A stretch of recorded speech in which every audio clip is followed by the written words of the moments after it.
Good evening. Once again, welcome to the Shadow Gallery. I am, as always, your host, James Donnelly. And it's Monday. It's nighttime. Therefore, it's the right time for new comics, bitches! So, welcome aboard. We've got a lot to talk about tonight.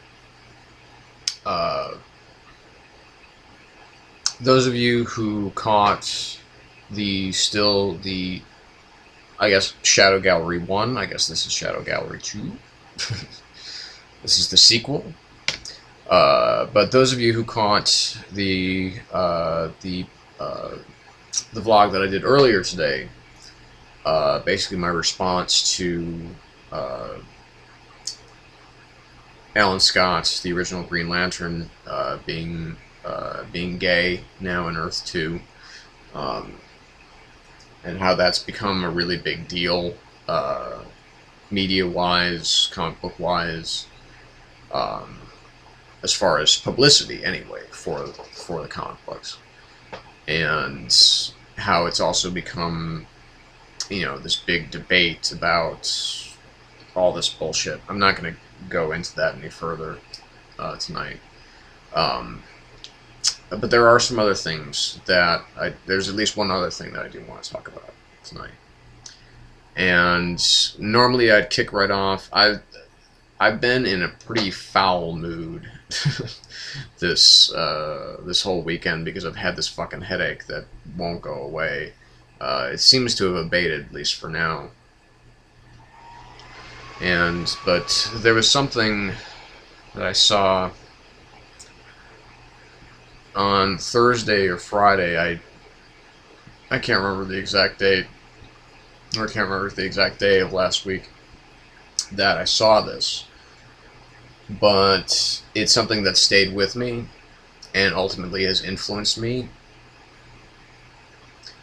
and that is, and I don't want to get up on my soapbox and talk about this, but it is something that has ultimately influenced me for the time being, at the very least. And that is a quote that I read in a blog on Tumblr that kind of not really went viral, but certainly made a long way around Twitter and around Tumblr for comics fans, and that is a quote from Mark Millar. And the quote says, and I'll read it verbatim: "I pitched this to DC for a laugh years back. The idea was that, like Death of Superman, we had Rape of Wonder Woman, a 22-page rape scene that opened up into a gatefold at the end, just like Superman did." Again, this is an actual quote from Mark Millar. Now, I've been having a problem on and off with Mark Millar for a while now, but this really, this really set me off. Most of the women that I've known in my life, that I've loved in my life, that have been friends in my life, have been victims of sexual assault at one point or another. Now, I know that for instance, George Carlin, when he did his brilliant, on video I believe it's called Jammin' in New York, on record it was called Parental Advisory, Explicit Lyrics. And he does this whole segment about how rape can't actually be funny, but what he does is he basically says, picture Porky Pig raping Elmer Fudd. And that's how he proves that rape can be funny. That's not funny. what Mark Millar said. I didn't even in particular. I mean, I do think that the but you know, Carlin goes on to make a number of points after he makes that statement, and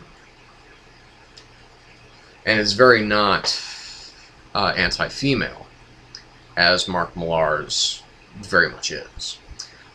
Whether or not this quote is taken out of context, I would challenge him to make a case that it was, because one way or the other, it's a pretty sickening joke. It's just not funny. There's nothing funny about rape, and there's nothing funny about, as Gail Simone went on to comment in this particular Tumblr blog that she wrote with some assistance from some other Tumblr users, that, you know, there is very much a shame culture that is certainly being fomented right now about women, you know, about shaming them, you know, the whole thing. Those of you who are across the pond might not know about this. The whole Rush Limbaugh, the whole slut comment and everything like that.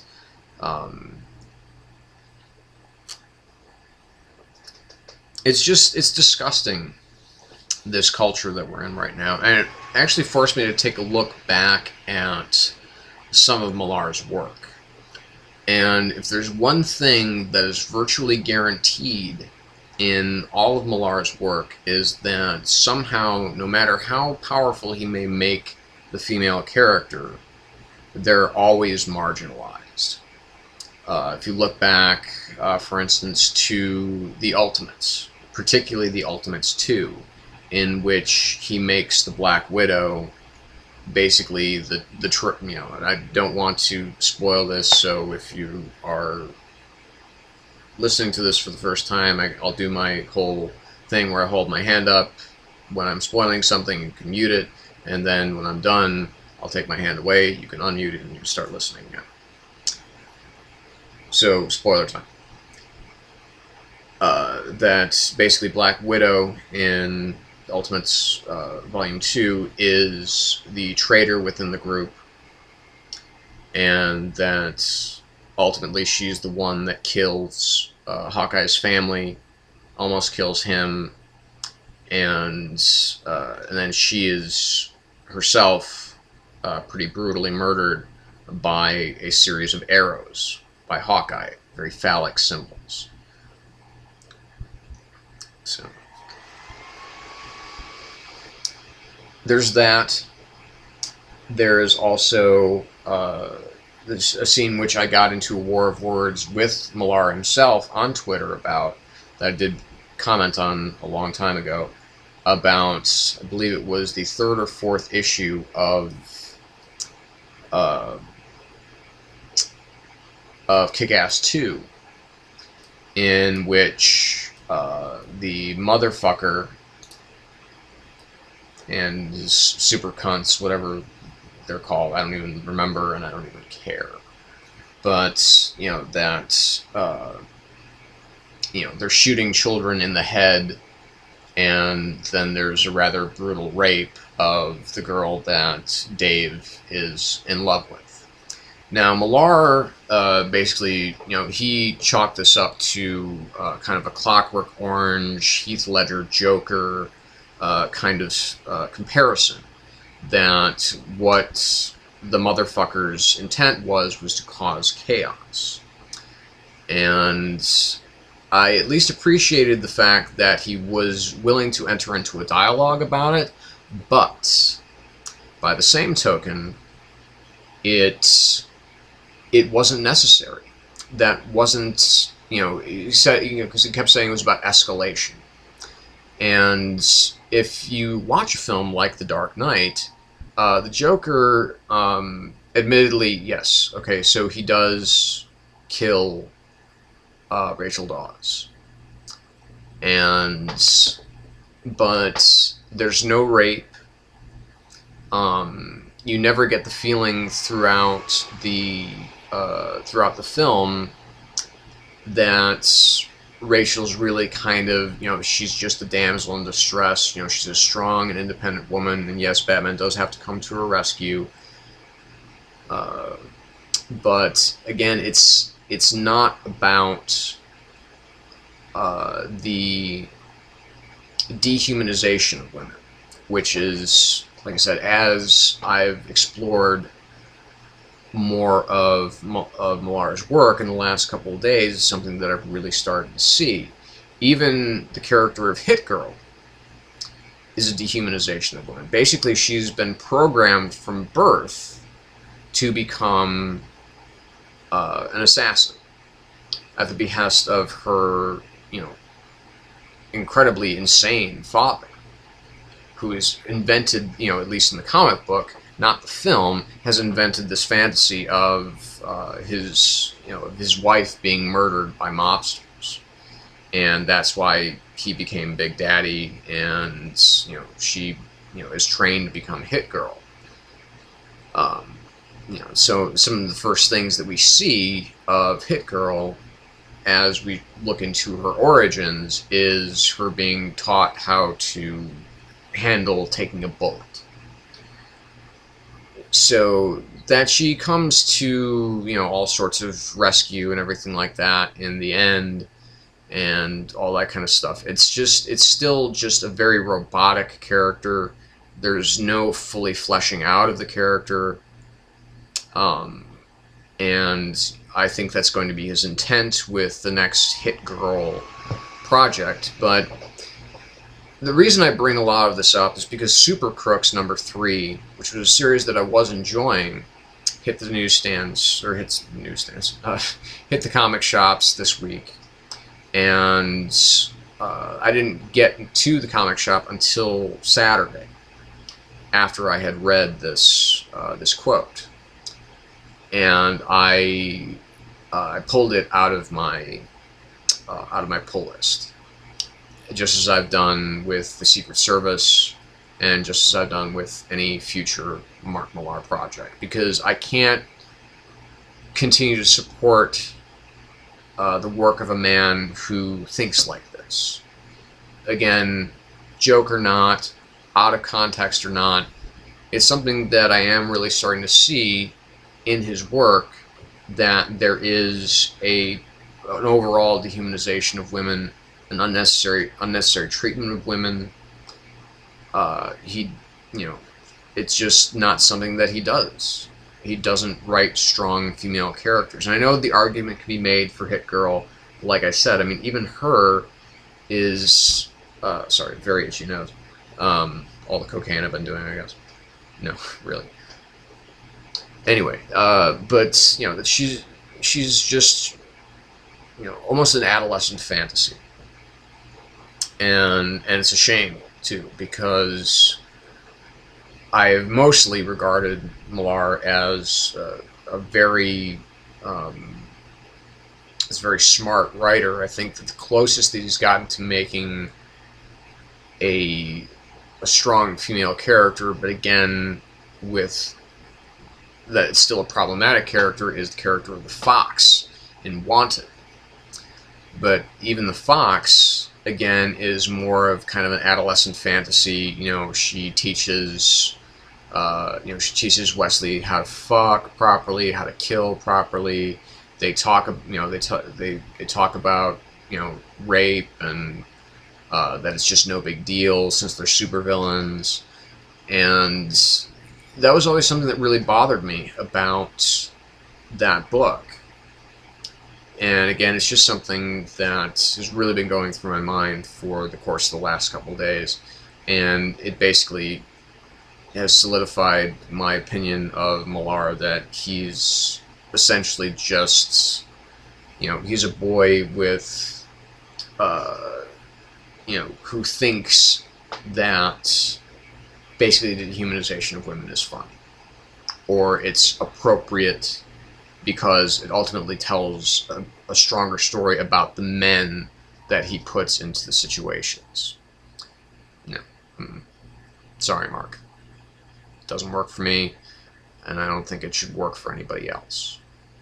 So, if this is the case, I'd like to hear your thoughts on this, but I doubt that I will, since I did tweet a couple of times throughout the weekend for him to respond to these to this quote from him, and I don't think I'll be hearing about it any time in the future. So let's actually get on with the comic reviews, because I've just talked your ear off for 15 minutes about how much I think that Mark Millar is now kind of a scumbag. Okay, the first thing that I do want to talk about, just real briefly, and I'll probably do this in more detail online on my Tumblr account, which is the Shadow Gallery comics.tumblr.com, and that is specifically for this, which is Iron Man Noir. Now, this is part of the whole kind of noir series that Marvel put out back in whatever it was in 2010. Seems like it was longer than that, but the reason that I got this, now I did actually read both X-Men Noir, which I thought was quite good, it actually fit the noir category, and also Spider-Man Noir, which was more of pulp adventure. Again, this is not really noir. It's definitely more in line with the pulps of the era. But the reason that I selected this and the reason that I bought it off of Amazon is because it's written by Scott Snyder.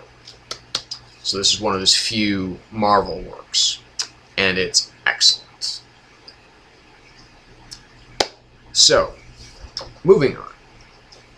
Okay, so let's talk comics. We're going to first talk about the independents that I read this week. This was a very light week, which I'm happy for every once in a while, because I don't have to get too I don't have to give too much.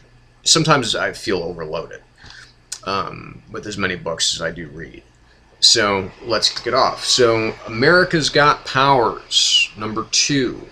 Now, again, this is Jonathan Ross and Brian Hitch, kind of co-plotting, and with Hitch doing the art.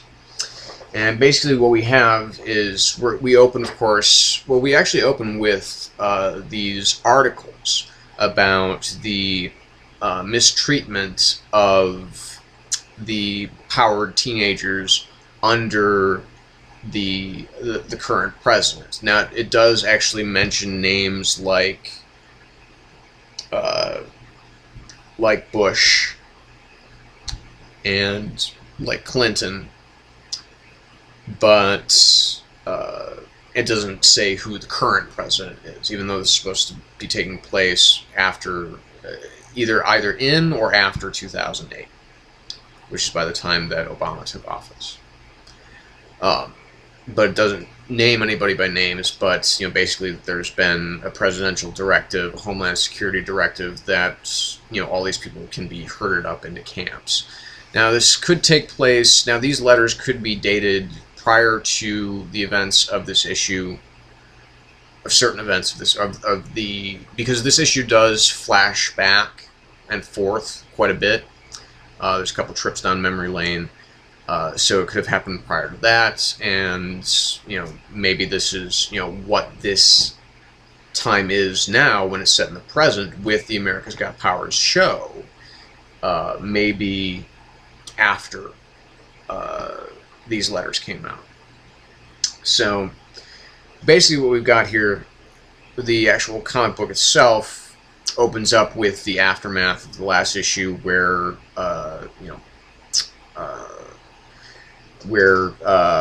Tommy Wells has just basically defeated all of the paladins and all of the other, basically to save a young boy's life. He's somebody who's supposed to be a zero. He had no powers at all, and his brother Bobby had all the power, and so we now have this, that he is extraordinarily powered, but nobody knows what his power is. So the powers that be behind this show, the military, the doctors, everybody, they seem to be very anxious to kind of get Tommy back on the show and competing and fighting, even though, as it turns out, because through flashbacks, when they go back and they go to his brother, when it's him and his mother go back to Bobby's grave and to visit that, and basically he makes a promise to her, and what that promise to his mother that he makes at the grave of Bobby is that he will never fight in this competition, in the America's Got Powers competition. But the powers that be, they want him to, they will make him fight, no matter what the cost. And we get some more flashbacks of Tommy being saved from a bunch of bullies by his brother. And it's it's that type of thing, because Tommy essentially is more or less being picked on more than anybody else because he is not powered and his brother is. That since he has no powers, then he's an instant target for bullets. But he's saved by his brother. And what's interesting also in the flow of this book is that we get to see the other kids who are in the this program in the show, and we get to see the quarterback who Tommy actually saved his life and saved the ass of everybody else that was on the competition field. He's very angry about what happened. He's very angry that he was shown up by this Tommy kid who's still being labeled as a zero. And we get to this support group, which is run by one of Tommy's old friends, Deborah, that he went to this integrated school with, where it's basically powered and non-powered kids were going there. And so we have this young girl that has kind of these protruding mandibles and things like that. She kind of they call her bug face and everything like that. But she has a very strong connection to Tommy, and seems to care for him a great deal. And I thought it was interesting, the idea of the support group, and basically, and how it's always being kind of, that she runs it, but it's under kind of the supervision or the ever-watchful eye of soldiers with heavy artillery. So, and you've got, like I said, you've got these powered kids, you've got got the quarterback who's very pissed off at him, and then you've got this, one of the beautiful females of the tale, who is being, who looks to be very interested in Tommy for different reasons, nice reasons, potentially. So there's all this going on, and then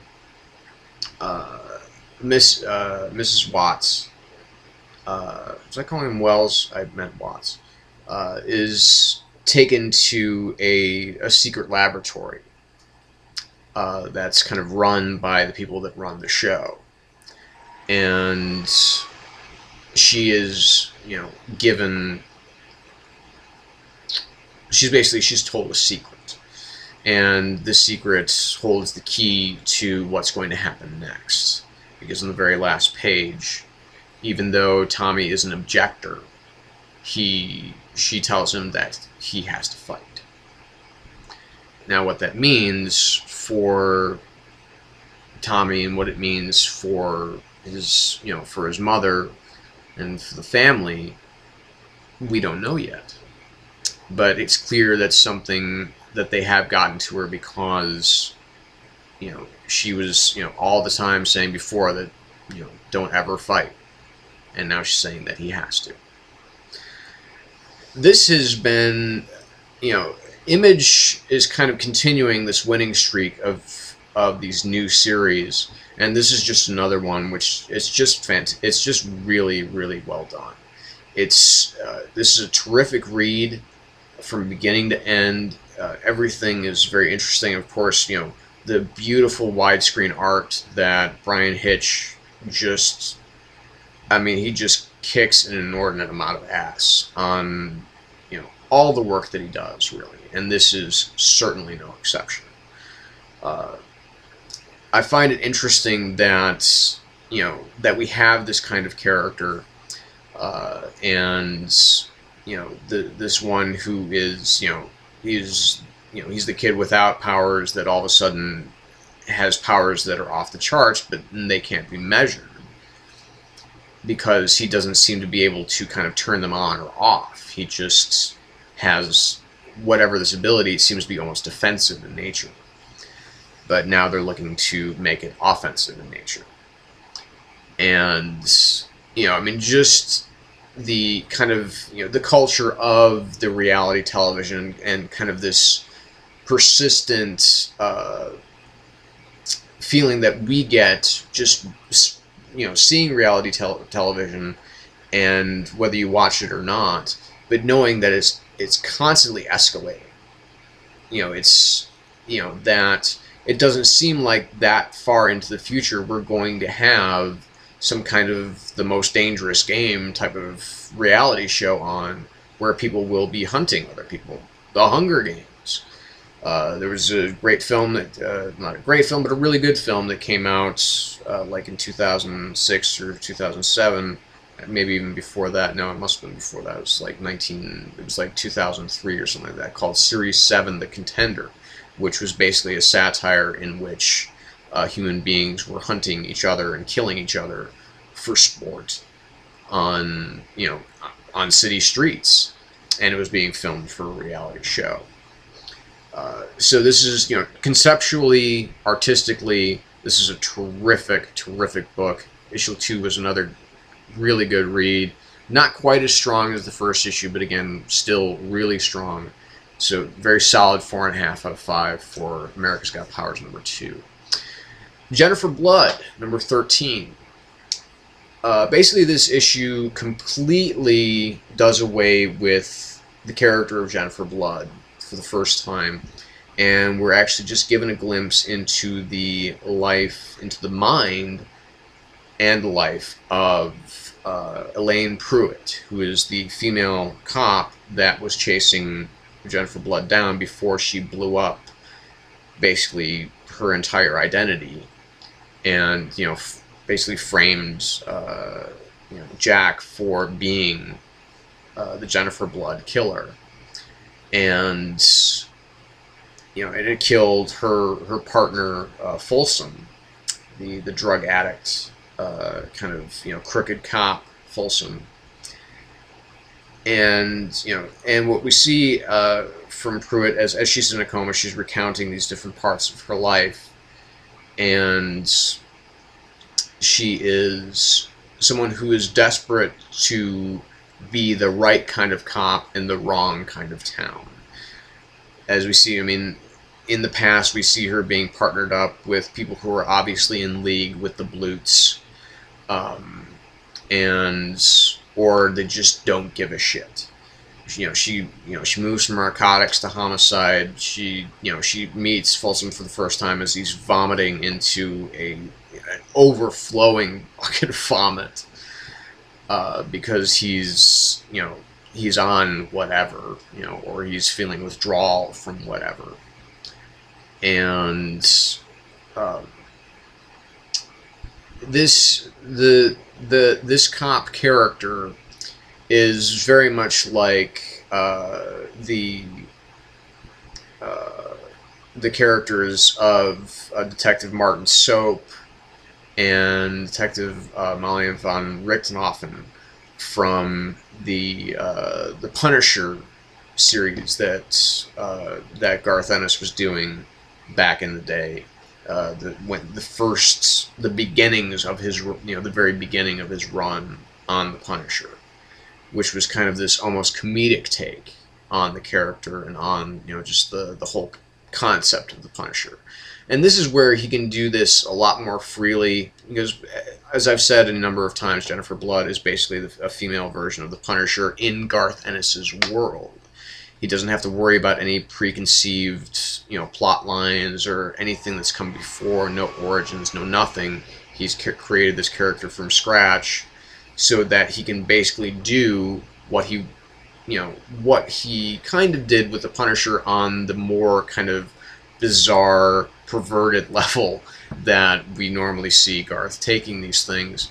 And then, we obviously saw Garth do some brilliant work with the Punisher once it got around to the Max series.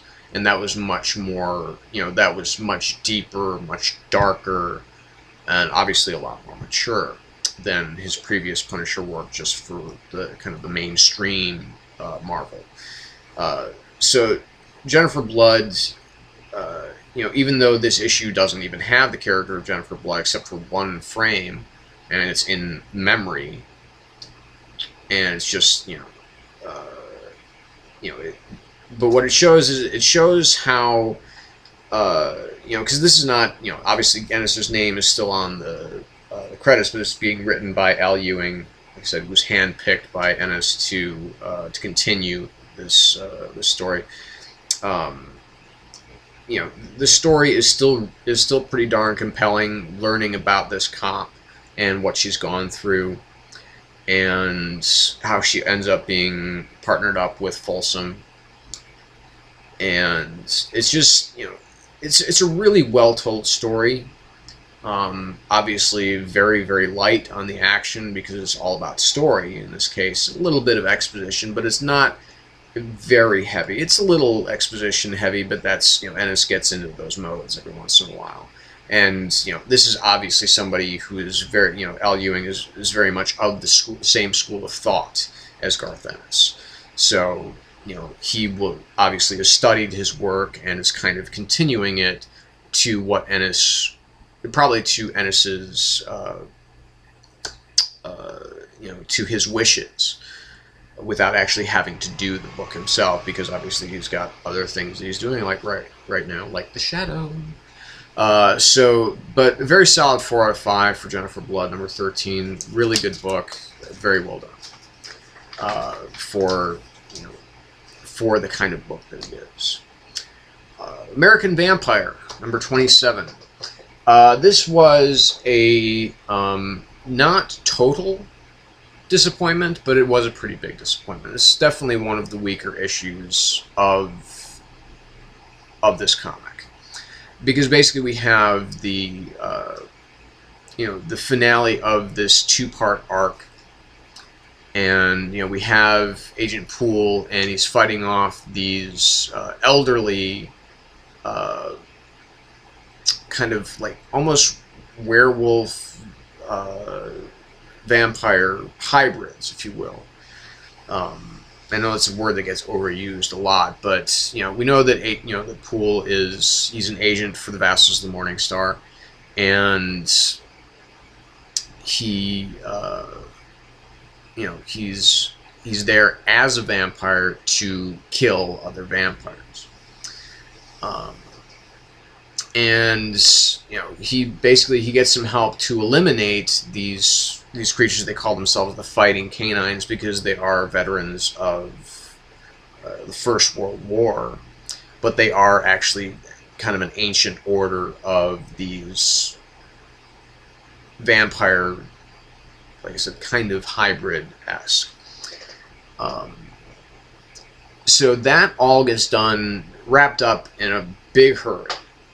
And that was where I felt that this issue kind of lost me, is that from a sociological standpoint, this issue is very good, but from the continuation of this story, I felt like this was very, very rushed, because obviously being blacks in the South in the 1950s. It was, a very ugly time, and and part of that was illustrated a lot more clearly in in issue 26, and it really takes a backseat here, except for a couple of pages in which Poole needs to recover after his assault from these fighting canines, and he's basically taken to the colored cemetery where he can rest, and basically he can arm himself for the battle to come. And like I said, the battle happens within like a page. It's absurd. But what does happen at the end of the comic is one of its kind of redeeming qualities, is that he gets a surprise call from Pearl. And Pearl has some very distressing news. And that's going to kick off our next arc, which is called the Blacklist. Whether that will have anything to do actually with like the blacklisting era of Hollywood in the 1950s, House of Un-American Activities, Committee, all that kind of stuff. That will be very interesting to see Snyder tackle. The two things that bothered me about this issue were, like I said, I felt that the kind of climax of this, it felt very forced, it felt very rushed, it didn't feel organic like Snyder's work normally does. And I really, really did not like the art by, the artist's name is Ricardo Berchiali, excuse me. Or Berchiali, however it's pronounced. I just didn't care for his art at all. I thought it was very, very scribbled, is what it seemed to me. It didn't have any of the finesse or style of Raphael Albuquerque, or even some of the works of Jordy Bennett that we also saw in this title. So this is at most a 3.5 out of 5, because, like I said, it does have some interesting moments and some interesting commentary. But more than anything, it's more leaning towards 3. It was above average, but really not by a lot. And it's always sad for this series. Sad for me for anything that Scott Snyder does, when it's just not up to my ideals of him. Okay, so moving on to Marvel. Again, not a lot this week from those guys. So we have Wolverine and the X-Men, number 11. We've got Nick Bradshaw on art, as opposed to Chris Bachalo. Of course, I love both of them, but it's kind of like apples and oranges. You can't really compare the two styles. Basically, what we've got here, it's another AVX tie-in. Everybody is after Hope. Whether or not that's supposed to be kind of a... it's supposed to be taken both a symbolic and literal sense. Basically, but everybody's after Hope. That because she's the one apparently that the Phoenix is coming for, and and then we have this opening with Kid Gladiator being taken back to Shire Empire by Deathbird. And he doesn't want to go back because he knows that all the cool fighting is back on Earth. And then we have these, a couple of frames of, this X-Man fighting this Avenger and so on and so forth. And there's a great little moment that Jason Aaron puts in that I think is more of a nod to the Avengers film than anything else, which is basically Spider-Man has this line about, remember when, heroes, us superheroes would, kind of have a misunderstanding and we'd fight each other, but then we'd all come together at the end to save the day. Boy, do I miss those days. It's a line, something like that. Of course, I'm paraphrasing, but I thought it was pretty clever.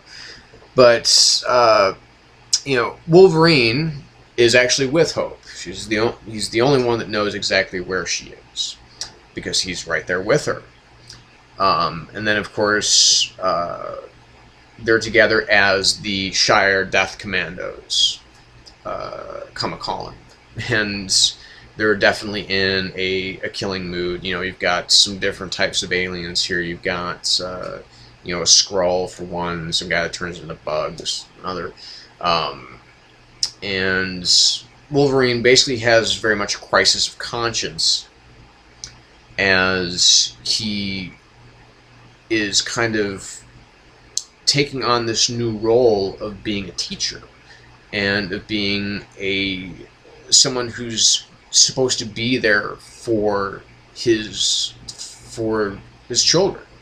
Because as we've seen before with, you know, just about every, you know, and it's even quoted here, you know, Wolverine is the best he is at what he does, and what he does isn't very nice. And he asks himself, when did that ever involve killing kids? Because we've seen Wolverine, you know, get to a point where he's actually about to kill. Well, we've even seen it in this particular tale of Avengers vs. X-Men, where he's about to kill Hope, but where he was about to kill Jean Grey when she had kind of broken hold on the Dark Phoenix, but he couldn't do it. And he actually, you know, almost killed Rachel Summers back when I believe it was Claremont and Romita were doing that comic, were doing Uncanny X-Men, and she was about to kill the Black Queen, Selene of the Hellfire Club, and he snicked her in her kind of her guts. So I mean, this is a guy that's not adverse to killing in the name of what's right and ultimately what's necessary. But like I said, here we are seeing him having this crisis of, well, that may be the guy that I used to be, but it's not who I am anymore. I'm not I'm not the guy who kills kids. I'm the guy who saves them. And, you know, there's this big fight with the Death Commandos, in which, of course, you know, Hope does, you know, kind of unleash the Phoenix Force for a brief moment in order to save both of their lives. And but then there's, you know, like I said, there's these other fights going on between the various different, you know, X-Men and Avengers, and, you know, it gets to be kind of a mess. But there is one really cool moment in which it's Iceman versus Red Hulk. I did really actually think that those moments were really cool. You know, because we see, at least me, for the first time, beginning to see what Iceman is really capable of. That he's capable of building all these kind of, you know, clones of his own body to, you know, either distract or to attack his, you know, his would-be assailants. You know, all in all, it's a very smartly written issue. You know, I like the fact that they do go back to the classroom, and Kitty is desperately trying to teach a class, but nobody's paying any attention to her because they're all just watching all this fighting going on. And you know, Nick Bradshaw's art is terrific as always. You know, it's certainly not one of the strongest issues of Aaron's run on this title, but it's also not very weak either. This is a very solid 4 out of 5, I thought, for Wolverine and the X-Men number 11. Speaking of 11s, we've got Ultimates. The Ultimates number 11. So basically what we've got here, you know, just kind of breaking it down piece by piece, is that Tony Stark has been reaching out to Carol Danvers, which is, you know, we know from the recent history here that basically she has been ousted by Fury as being head of S.H.I.E.L.D. again. You know, because Fury just seems to keep kind of like bouncing back and forth between being the director and not being the director, and so on and so forth, because, you know, these people have been kind of set up and harkening back to the death of Spider-Man, the events leading up to that, the the New Avengers versus the Ultimates, or New Ultimates versus Avengers, whatever the hell it was, where we saw both Carol and Nick being set up by Gregory Stark.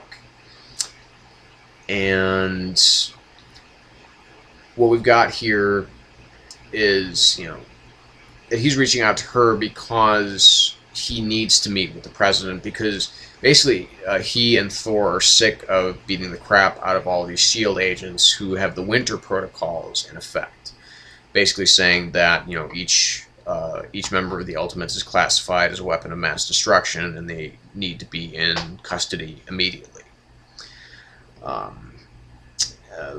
Black Widow, Hawkeye, and Falcon, they get to the secret West Coast Operational Security, WCOS, or WACOs, as they've been called. They meet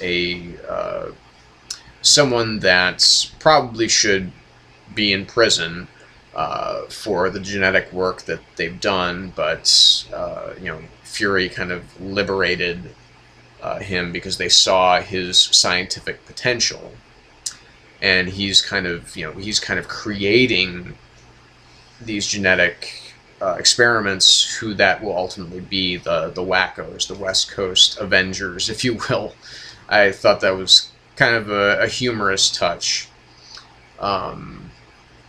But we have, as things are, of course, spiraling more and more out of control, with the disintegration, almost the entire disintegration of government of the United States, we have this rising of the New Republic of Texas, which gets a couple of pages, and this very mysterious man brings a briefcase full of gold to these people that are the Congress of the New Republic of Texas, basically assuming that they're looking to declare their independence from the United States again, for whatever reason, but that they're looking to govern themselves, whatever. And that part to me was like, what the fuck? What did I just read? I had no idea. And we have basically the president as we have Widow and Hawkeye and Falcon fighting off the members of SHIELD that are under Director Flum to take them into custody. And they're all kind of, they end up fighting a giant men squad, and they kind of take them all to task, but then they ultimately, they take them down by whatever means that they deem necessary. And Tony and Thor present themselves to the president, basically saying, because Carol has ultimately gotten in touch with Tony, and they come before the president, basically saying, "Look, we're not asking your permission to go after Reed Richards. We're basically telling you that we're going to do this without your help, but we'd actually like your help." Now, whether or not the president is willing to help them is possibly explained in this comic, because it does leave it kind of open-ended, because Reed Richards is contacted by the president, and it looks to be that the president is willing to make kind of his deal with the devil to make sure that the United States and the city do not have any more animosity. And so they deliver a prisoner to Reed Richards. Again, Hickman never, and Sam Humphries, who also is co-writing this, not lacking for any smarts, does a pretty solid issue here, except for the big point with the whole New Republic of Texas thing just really confused the hell out of me. I had no idea what was going on. Nothing seemed to make sense at that point in time. Like, who are these people? Who is this person? This redheaded guy with this briefcase of gold. But it does mention, finally, that there is this situation going on with the mutants. There are all these Nimrods, and maybe that somehow is filtering into the Ultimates finally, that these universes are beginning to meet, which has been a complaint of mine for a while now.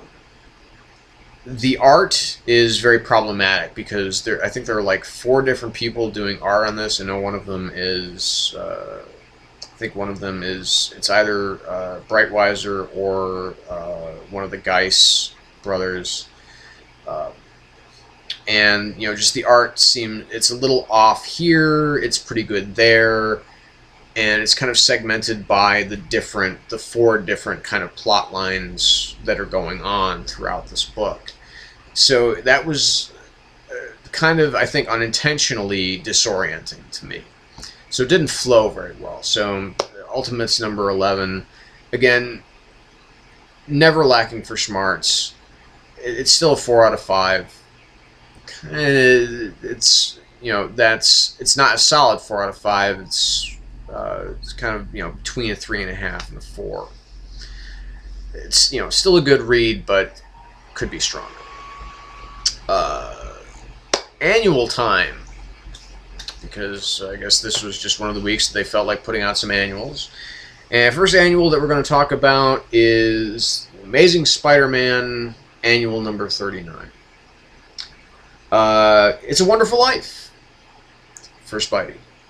Or is it really? Because what we have here, and this was written by Brian Reed, I have no idea who that is. This issue really did nothing for me. Basically, we have, like we did before Ends of the Earth started, this whole thing with Grady working on his kind of temporal machines, his time machines, if you will. And basically, Peter Parker is blanked out of existence. Erased from existence. Sorry, I was channeling Christopher Lloyd there. But we have, that he gets sucked into one of Grady's machines. He pops out the other side. He seems to be sleeping in Central Park. And cops come and they want to get him out of there. And he's ready to show them his license. And they look at the license. There's nothing on the license. It's completely blank. So basically, in this, whatever time stream this is, Peter Parker has never existed. And he goes to take a look at some things in Times Square, and there's billboards of, like, for instance, there's Mary Jane has a film that she's coming out with called Rescue, which she is wearing, like, this kind of Iron Woman armor. And Norman Osborn has cured cancer. And Mayor Jameson announces a budgetary surplus for New York City. So it seems what it seems to be, and especially is confirmed because I guess it's annual time, so he must be trotted out, because it's the hacky plot device for every writer. When they get on Spider-Man, they don't really know what the hell they're doing. They trot out Uncle Ben. Whether it's in ghostly form or Peter's own imagination or what have you. Of course, this is Uncle Ben. He's alive because since Peter never existed, apparently Uncle Ben would have been alive and would not have been killed by the burglar. And so that's, so basically what Peter is seeing, he's seeing that his existence, his non-existence, is actually a good thing. But as we move along and we see, he keeps kind of bouncing back and forth in time. We don't know why. It's never sufficiently explained. But he goes back to his high school years. And we got to get the big, kind of Coke bottle-y glasses. And the art is actually very lovely. It's very Ditko-esque.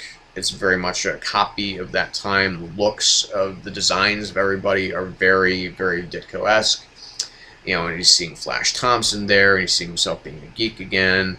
And he sees himself as a little, basically he comes, he pops back even further, and he's a little kid, and he runs into Anna Watson, who's walking down the street, just as she was about to be apparently hit by a car. and whether this is something that ever entered the mythology of Peter Parker and his life before, it never seemed to appear that way. But as we get, as we kind of bounce around in time, Uncle Ben starts to realize that, he starts to kind of remember that this is, his nephew that he took care of and that he cared very much for, that he loved. And then the Avengers arrive, basically some of them, Cap, Iron Man, and Spider-Woman, of course, and Luke Cage. And of course, there's a funny line about Spider-Woman. It's like, when Peter says, "I'm Spider-Man," and Luke is like, "Is this guy related to you, Jessica?" And so that it's just somebody who apparently just couldn't think of an original name. Of course, that's always been the thing that people get on Spider-Woman about. So that there's these very few and far between moments of cleverness. But basically that's what this is. It is ultimately that while some parts of the world may be a better place if Peter Parker had never existed, that other places wouldn't. And these are apparently the more important places to the world. And so, Spidey, with the help of Iron Man, Cap, and everybody, gets to go back forward in time and just to kind of eliminate this, but he still does have one final moment in this alternate time stream with Uncle Ben, and they get to say how proud they are of each other and everything like that, and yay, it's the hackiest stuff. I mean, it's very, very standard. It's very, very average for everything that's going on with, Ends of the Earth not being nearly as successful as I think anybody had really intended, at least in terms of storytelling, with, the whole kind of 50th anniversary of Spider-Man. It seems like they're coming out with some of the weakest Spider-Man stories that they have in a really long time, which makes me start to worry for a little bit for the future of this comic. But Ends of the Earth is wrapping up soon. Then, of course, we're going to be getting into some Lizard tales, because obviously the film coming out in July is going to have the Lizard as the villain, so there needs to be some kind of crossover tie-in type of thing so that the book ultimately can sell even more copies and get new readers on board. I'm hoping that Slott will make that work a lot better, because this didn't work for me at all. This was about at best a 2.5 out of 5, because it just like I said, it's very, very standard, very just kind of blah. And now we're getting to our books of the week, and there are 2 other annuals. And the first one that we're going to go over is Animal Man, Annual number 1. Of course, written by Jeff Lemire, art by Timothy Green II, and who's actually quite a talented artist, I think. But this is basically, we have Socks, the cat avatar of the Red, who has a wonderful opening between the two of them, as he has to go outside the camper to urinate. And he's kind of embarrassed and a little bit shy about it, and he wants to maintain some semblance of dignity. But while Maxine is out there with Socks as he's peeing, she wants him to tell her a story about another time when the Red fought the Rot, or just another time of another avatar of the Red.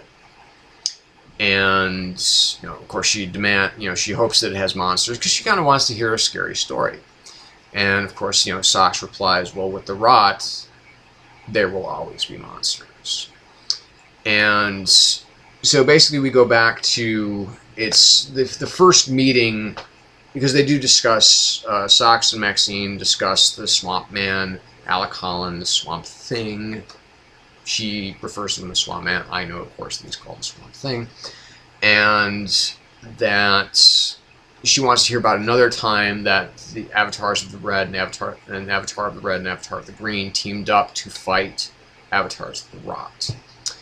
And we go back to 1894, and this is up north. I don't know exactly where, but it's near the. It's either just over or near the Canadian-American border. And basically, we have this character of Jacob Mullen. He has, this young son, young daughter, beautiful wife, and he's a farmer. And he is basically all of his livestock seems to be taken by this pestilence, but nobody knows where it's from. And so a bunch of his fellow villagers come to kind of hunt down what they believe is to be kind of a a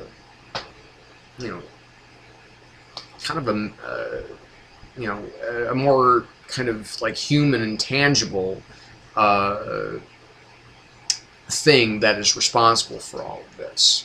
And so they enlist the help of the Royal Canadian Mounted Police. A couple of them come out, and they're there by the fire, and all of a sudden, one of the Mounties goes to take a leak, and then he comes back, and he has been infected by the rot.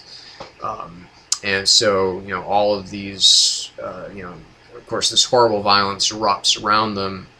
And Mullen runs off, and he starts to run off, but he is helped by the Swamp Thing, or another Avatar of the Green, who we do find out is actually an old Indian tracker called Jack Crow, who is actually also the lead character of John Carpenter's Vampires, same name. So.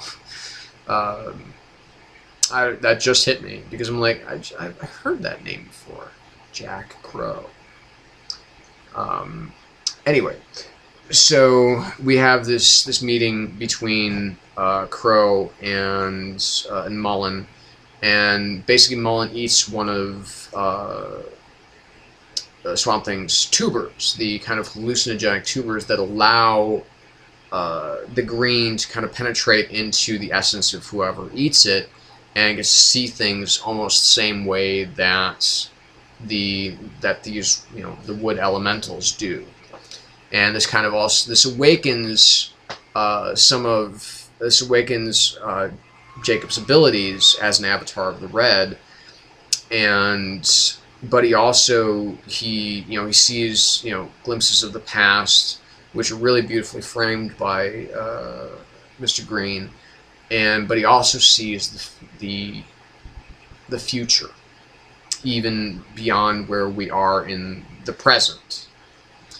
And he sees all of these dead heroes. And he sees Buddy Baker. And Buddy Baker basically says that, I just wasn't strong enough to fight the Rot. And this is what they did. Because, you see these skeletal bodies with tattered costumes of Wonder Woman, of Batman, of Superman, of Green Lantern, of Flash, all these different heroes, and they're just all dead. And it's because Buddy was not strong enough. So what that means for the future, I'm not terribly worried that all of the superheroes are going to die, but it does give you some concern. It does kind of stop you cold in your tracks. That was pretty much the one thing that was most stunning about this book. And of course, Jack and Jacob go off to fight basically the town. And of course, Jacob's wife and daughter have been turned by the Rot. And but once they've essentially eliminated all of the Rot's possessed, they also go back and they also confront the Hunters 2, which is now the Hunters 3. As far as this book is as far as the book itself is concerned, in the present, it's the Hunters 3. but they're defeated. But of course, they promise that they will return, and there's a warning that war is coming. Now, one of the things that struck me most about this issue is it harkens back to not only where this series is headed, at least as far as this meeting towards the this meeting of Swamp Thing and Animal Man to fight off the rot, but that there's a balance that ultimately needs to be maintained. And he's actually, and Socks is explaining this balance, and he's even going so far as to say, the rot is not necessarily evil. It's whoever is the avatar of the rot, though. If they corrupt the power of the rot, and the rot comes to such a strength that it's out of balance, then the avatars of the red and the avatars of the green must team up to restore this balance.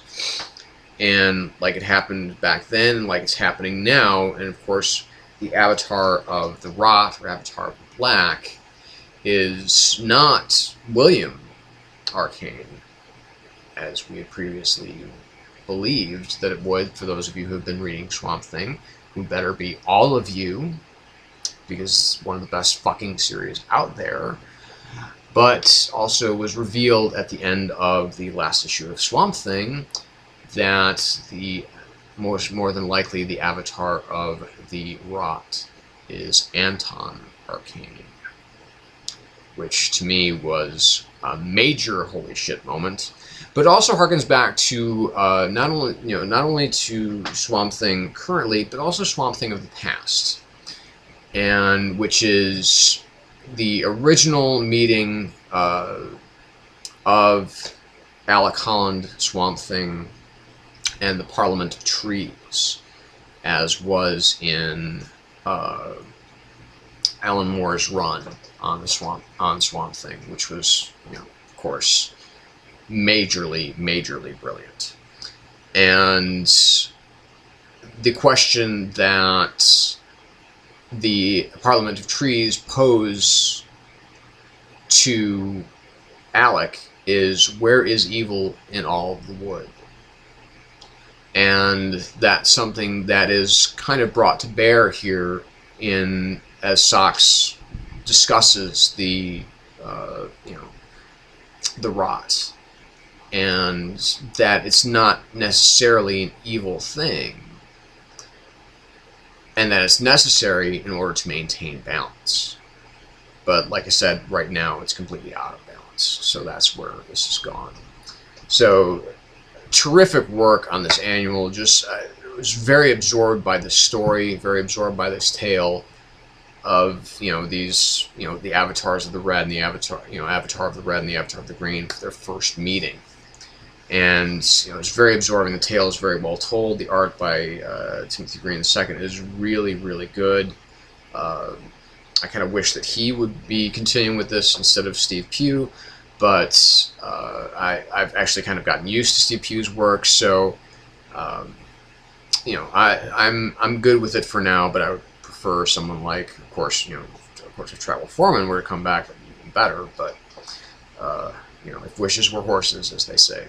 But it's very solid 5 out of 5. Terrific, great read. But of course, pick of the week now, Batman Annual #1. Now this is co-written by Scott Snyder and the artist of this issue, James Tynion IV, or Tynion. I don't know if it's maybe either a joke or if just, I'm sure it's just coincidence, but that both of the artists of the annuals this week from DC both have numeric prefixes to their names, or suffixes, excuse me. Prefixes before, suffixes after. I do remember my grammar. And what we have here is the New 52 origin of Mr. Freeze. Now, this is something that that Snyder's been talking about for a while. That he's been really excited about bringing this new vision of Mr. Freeze to the page.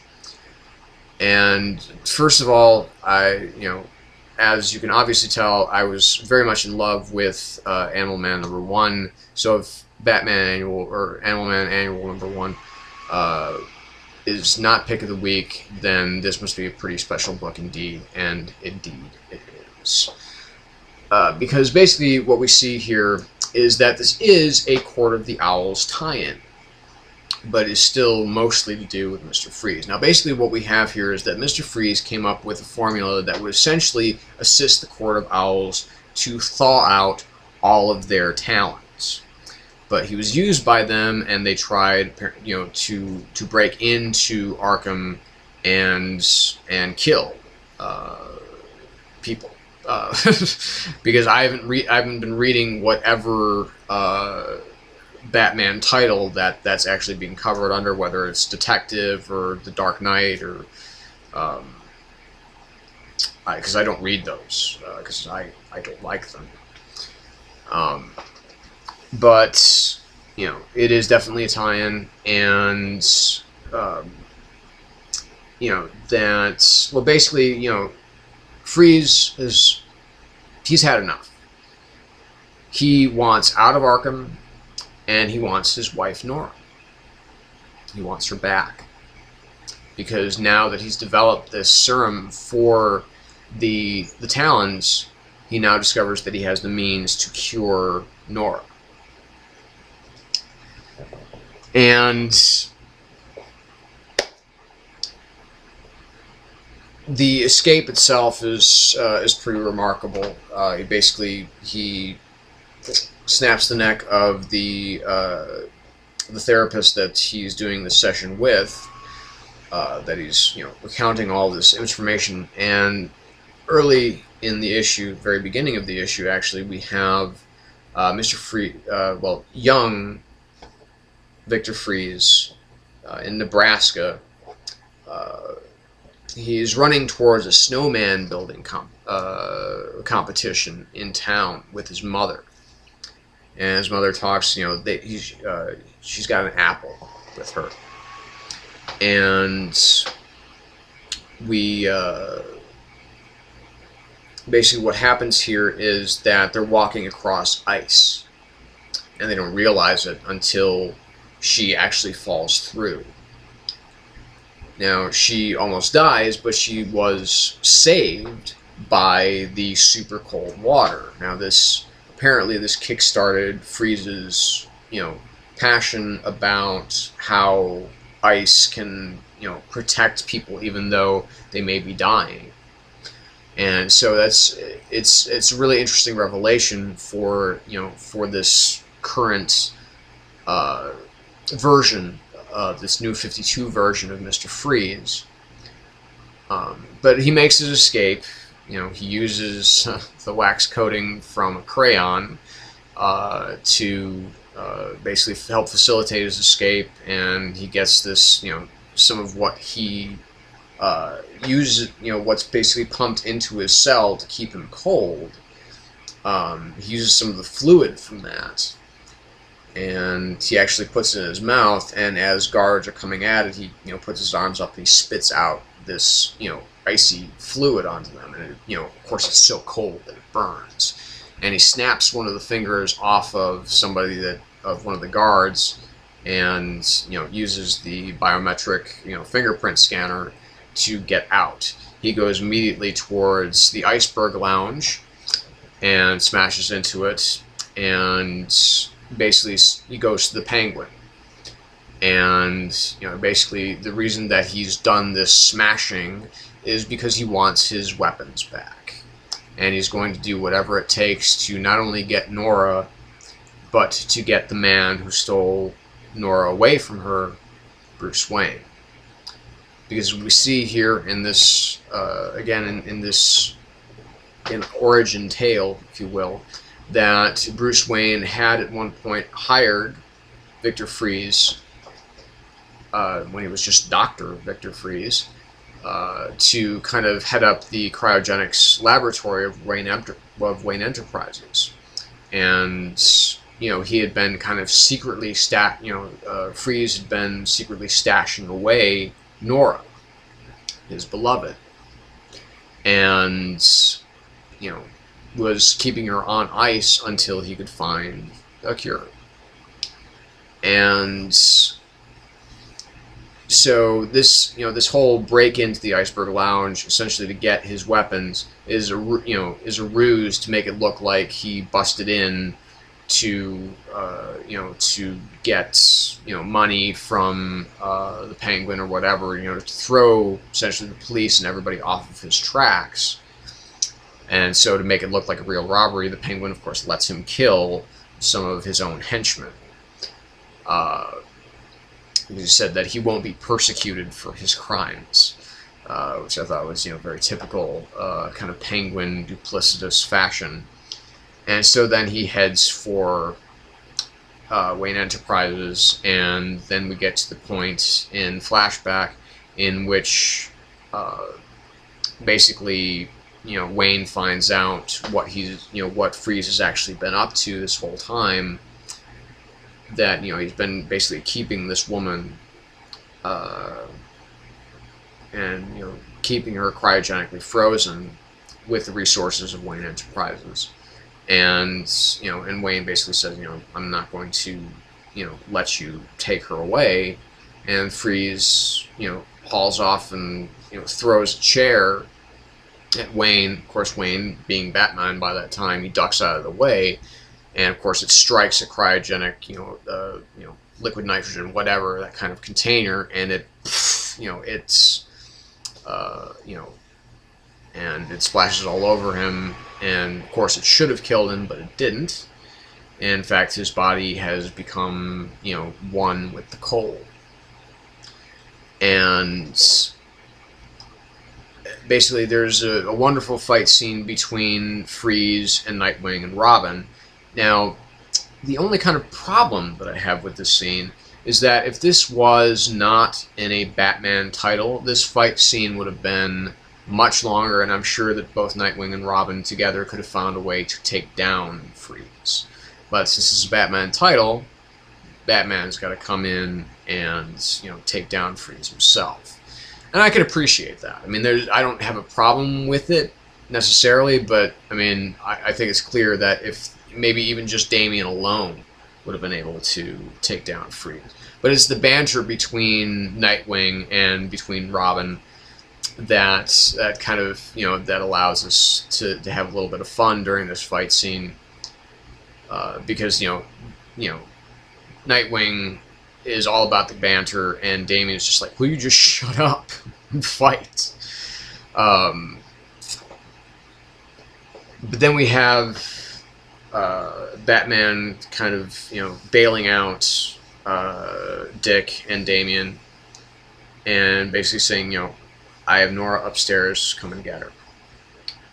And so, of course, Freeze takes the bait, and in pops Batman with essentially these kind of like heater brass knuckles. They're like super heated, and he's ready to pound the living hell out of Freeze. And of course, as Freeze, as he looks, it's not Nora that's in this cryogenic container. It's actually one of the Talons. That's how nice. And once this fight has completed, there is a tremendous reveal. For those of you who think you know Mr. Freeze, you don't. We have something that is a tremendous, enormous reveal, and it works totally within the concept of this new Mr. Freeze that they've created. Because after this massive reveal, we go to this really haunting basically ending, in which we go back to, again, when Victor was a boy with his mother. And Victor is taking his mother again the following year to this winter snowman building competition, but she's in a wheelchair now, and she seems to have gone somewhat mad.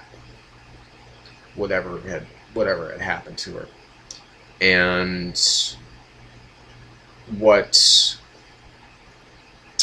they've forgotten the apple, and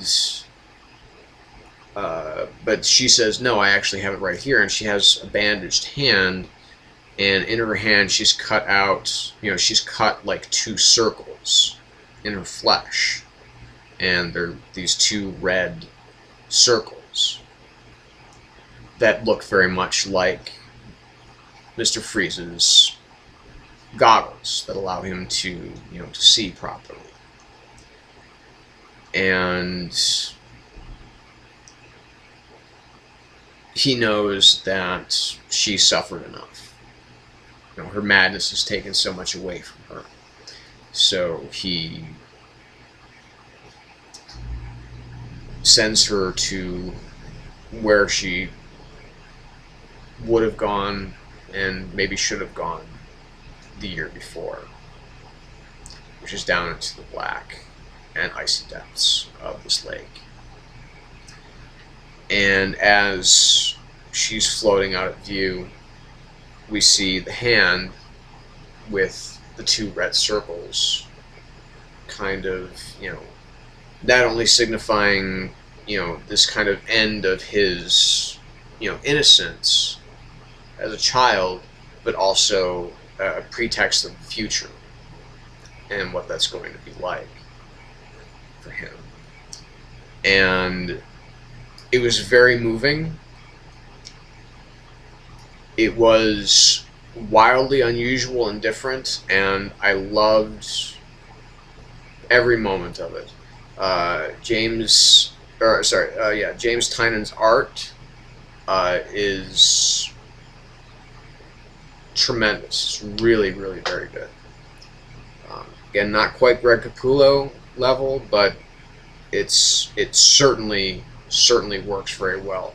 And this is just, it's nice to see us take a break from Batman fighting the Court to see, at least under Snyder's view, and have him fighting one of his, not oldest, but certainly one of his most familiar villains.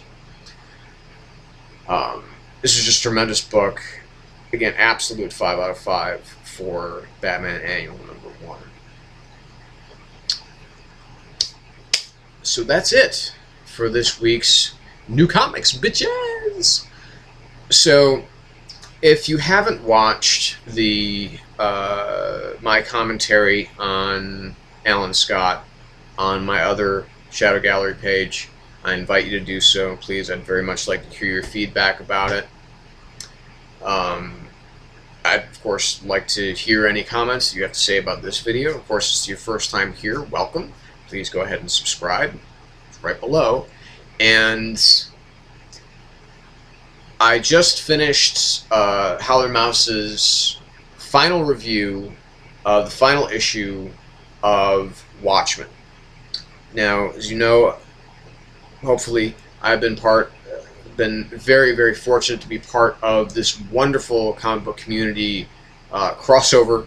There's the motion, where we've all reviewed an issue of Watchmen, and we've all seen all of our unique and very different takes on it.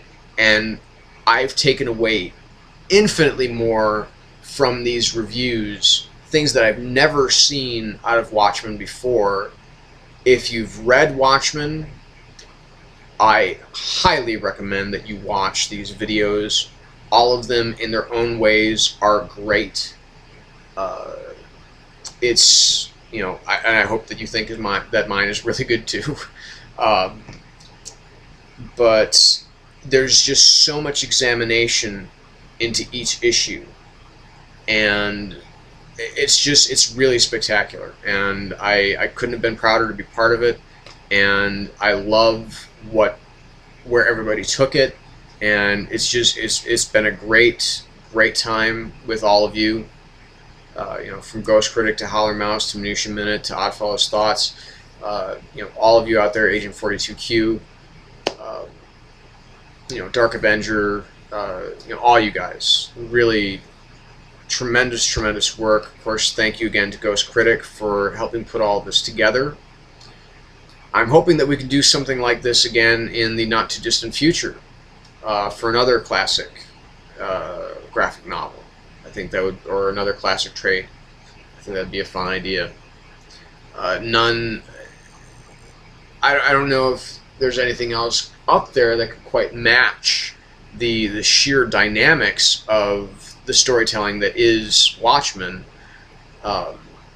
because literally, as they say, you know, nothing ever ends, and that's especially true with Watchmen, because you can read it 200 times, which is about as many times as I've read it, and always find something new. And especially with all these different points of view, it's all incredibly new, and I love it.